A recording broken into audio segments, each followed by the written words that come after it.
সম্মানিত শ্রোতা মণ্ডলী, আসসালামু আলাইকুম। আপনি কাউকে উপকার করে প্রতিদান আশা করেন, সেটা সুদ সমতুল্য। শুধু উপকার করবেন একমাত্র আপনার মালিক, আপনার প্রভু আল্লাহ তাআলাকে খুশি করার জন্য। আপনি দুনিয়ার কোনো বাহবা কিংবা প্রশংসা কিংবা সুনাম অর্জনের জন্য না। আপনি উপকার করে তার কথা ভুলে যাবেন। মনে রাখবেন, সে সুযোগ পেলেই আপনাকে ক্ষতি করবে।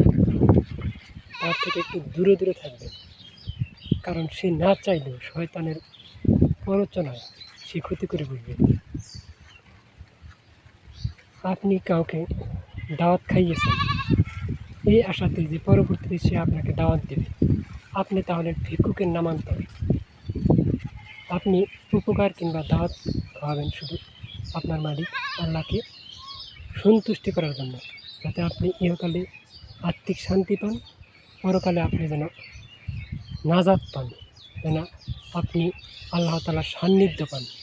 এই আশাতে সদা সর্বদা উপকার করবেন, অন্য কোনো আশাতে নয়।